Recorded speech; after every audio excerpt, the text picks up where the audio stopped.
Imagine walking through these ancient corridors, where every shelf, every darkened corner, holds secrets worth more than all the gold in your city. This isn't a tale of buried treasure or lost jewels. Instead, imagine discovering something far more valuable. Lost works of Aristotle, never seen by modern eyes.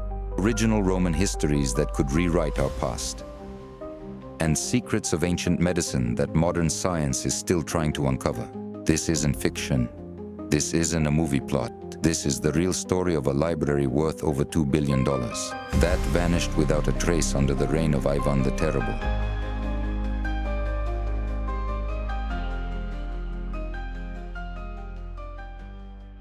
To understand how the world's most valuable library disappeared, we need to travel back to 16th century Moscow, a time when Russia was emerging from centuries of Mongol rule, transforming from a collection of principalities into what would become one of the world's greatest powers.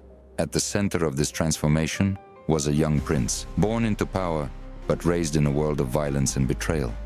Ivan IV would later earn his notorious title, Ivan the Terrible. But before the madness, before the violence, there was a brilliant young ruler with an insatiable hunger for knowledge. By age 14, he had read every book in Moscow, from religious texts to Roman histories. His tutors struggled to keep up with his intellectual appetite, so he began collecting books from across the known world, creating what would become the most remarkable library in history. But unlike other great libraries of the past, this one would hold secrets that had already been lost to time, preserve texts that existed nowhere else in the world, some of which might still exist today, hidden somewhere beneath the streets of modern Moscow.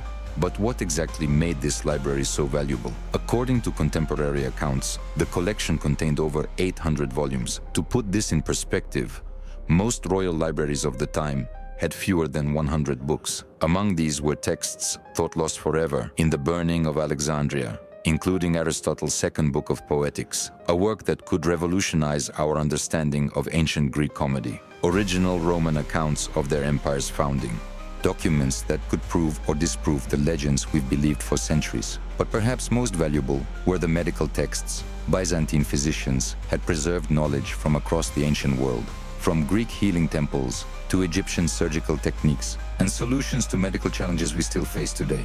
The library also contained complete maps of the ancient world, showing trade routes and cities that have never been found, religious texts predating known versions by centuries, and books of astronomical calculations that could explain how ancient civilizations built their monuments. But what sets this collection apart isn't just what was in it. It's that these weren't copies or translations. These were the original texts, preserved through centuries of warfare and destruction. While other copies were lost to time, these originals survived, protected by Byzantine scholars until they reached Moscow and into Ivan's possession.